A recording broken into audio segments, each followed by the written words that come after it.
You want to learn how to make French onion soup at home? Follow along.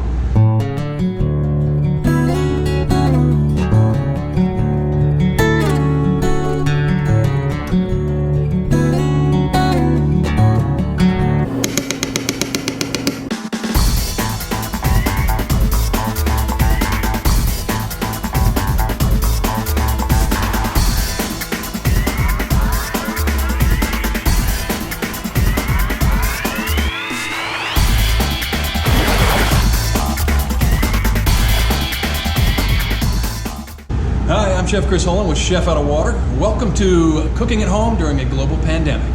In this episode of Cooking at Home during a global pandemic, we are going to talk about French onion soup. Onion soups have been popular at least as far back as Roman times. Throughout history, they were seen as food for poor people, as onions were plentiful and easy to grow.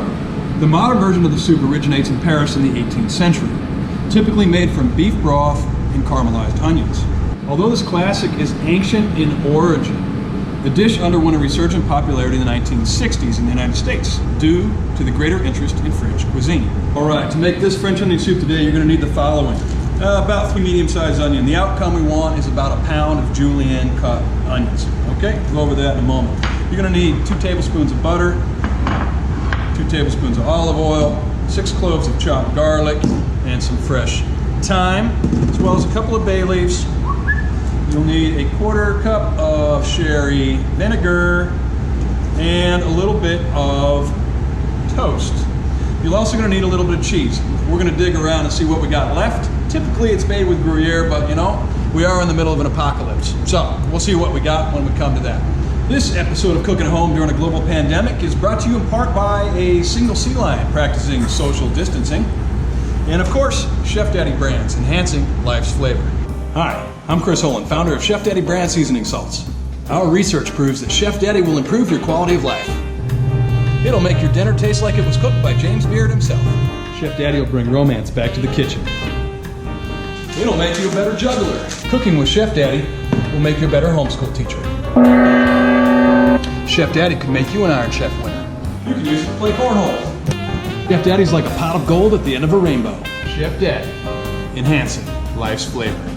In the previous episode, we kind of touched on making chicken stock. So let's revisit that for a moment because we're going to apply that towards a really necessary ingredient for our French onion soup, which is veal stock or beef broth. When we went over all the math when it comes to chicken stock, we're going to use the same exact math concept when it comes to veal stock. 4 pounds of bones, all right?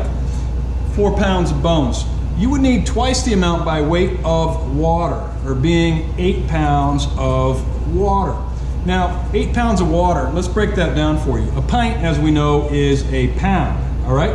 So if we took a pint times 8, we'd have 128 ounces, or 4 quarts, or 1 gallon of water, all right?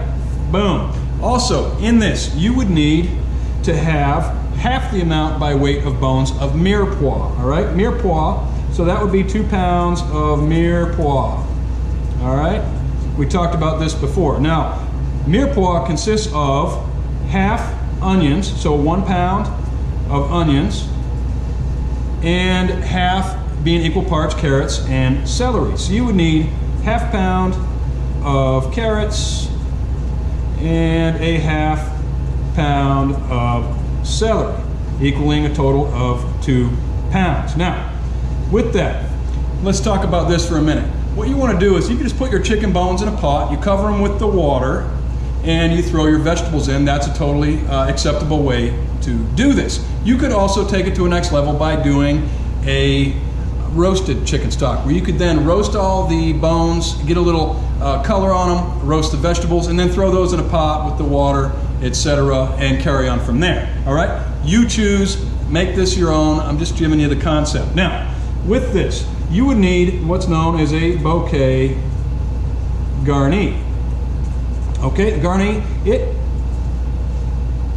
is consisting of 5 things. All right, so you need some fresh thyme.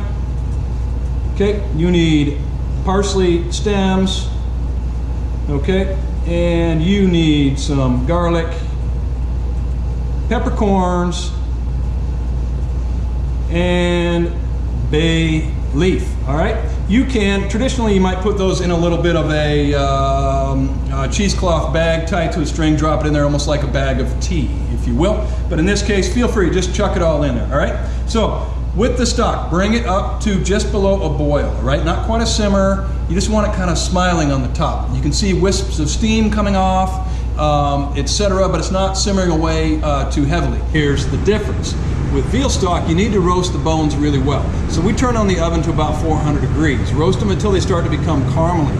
Then you're going to remove those from the oven.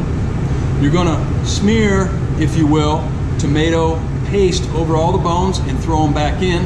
At the same time, you're going to go ahead and roast all your vegetables from your mirepoix. The theme here seems to be mother sauces, so we're technically using Espagnole, which is the third mother sauce. We've already talked about velouté, bechamel, now we're talking about Espagnole. It is basically a veal stock or beef stock with the addition of a tomato product. The tomato product that we add is the tomato paste that we're going to smear onto the bones. We're going to roast those a little bit further in the oven until the tomato paste starts to become caramely. Remove those, remove the mirepoix from the oven, and then proceed with the same process of making the stock that we talked about with chicken stock. The difference is when you bring this up to a light smile or just below a simmer, you're now going to cook it for anywhere from 12 to 16 hours. From there, it's a similar process. Put it in containers, go ahead and put it in your refrigerator and let it cool down. What you're going to end up with is, in essence, beef jello. All the fat will rise to the top, you pull the fat off and you're left with beef jello.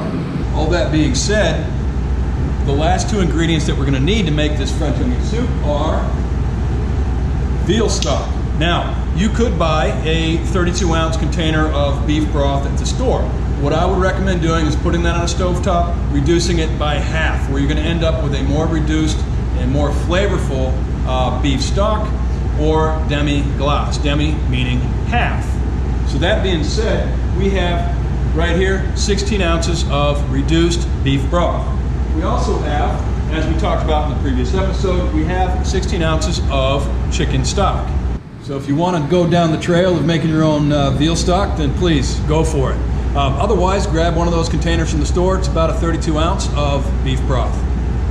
All right, so first, key element, onions. All right, so I'm going to take the ends off of the onions, cut them in half, and peel off the outer layers.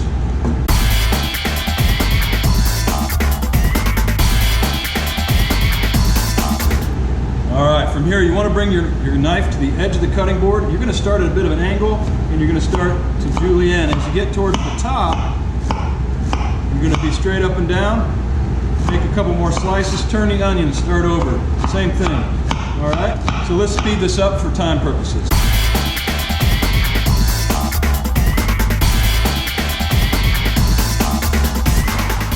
Let's get after it.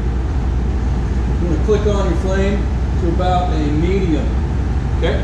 About a medium heat, all right? You're gonna put in there your 2 tablespoons of butter, 2 tablespoons of olive oil, okay? Just let that melt all together. All right, grab a wooden spoon, this is important. I'm using old school cast iron. Use what you have though, make this your own dish. Okay, the butter and the olive oil kind of melted together and heating up a little bit. Now here's the key. French onion soup requires lots of patience. We are going to cook these onions down, and cook them down, and cook them down until they become caramely. That is the key to good French onion soup. So, here we go. Starting with onions. Just get them in there and start cooking them. This is going to take about like 45 minutes. Throughout this entire amount of time, you're going to want to stir continuously, all right? So you can stop and walk away a little bit, but don't forget about the onions in the stove, all right? Just keep stirring. All right, it's been about 15 minutes, and we're not there yet. This reminds me of 20-something years ago, I'm in culinary school, right? It's one of the biggest lessons, caramelizing onions properly. Like, hey, chef, are they done yet? Nope, not yet. How about now, chef? Are they done yet now? Not quite there yet. Remember those times you used to take long car rides as a family, you know, before the pandemic? It's kind of like that. Are we there yet? Are we there yet? Are we there yet? Be about another 15 before we can add the rest of the ingredients. How about now? Are they done now? There's a couple of ways that you can cheat this. Yes, you add a little bit of brown sugar. That'll help bring up the caramelizing situation, make them a little more caramely, at least tasting. But the best way to do this is just to be patient, just keep stirring. In previous episodes we talked about flavor development. The best way to get the best flavor out of French onion soup is just to caramelize the onions. Develop their own flavor, because it is called French onion soup. We're almost there, right? So at this point, looking nice and caramely, go ahead and add your garlic. We're going to stir that in and cook that just for a couple of minutes. At the same time, add your chopped thyme.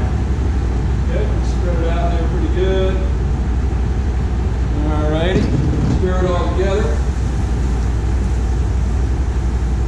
Okay, we're going to get a little bit of caramel on the garlic, but not a ton. Okay, now, here's where we're at. Onions are caramelized, garlic's in, thyme is in. We're going to deglaze the pan with our sherry vinegar.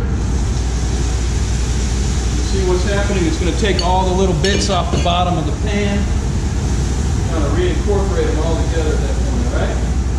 Now, add your 16 ounces of demi-glace. Add your 16 ounces of chicken stock. Okay, stir it all together. Get all the bits off the bottom of the pan very carefully without making a mess.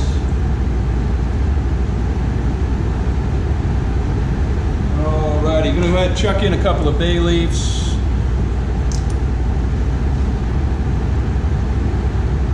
Okay, go ahead and bring that up to a simmer, and you're going to cook it for about 10 more minutes. While our French onion soup is coming to a simmer, all the flavors are going to marry together. What we're going to do now is you're going to take your French bread or whatever you might have. Okay, let's dust it with a little bit of olive oil on the top. Okay, sprinkle a little bit of Chef Daddy on there. If you don't have any, it just won't taste as good. All right, we're just going to toast this bread in the oven. All right. 350 degrees until it's toasted. You deglaze with sherry, but you could, I've seen a lot of different recipes out there, you could deglaze a little bit of red wine, a little bit of dry white wine.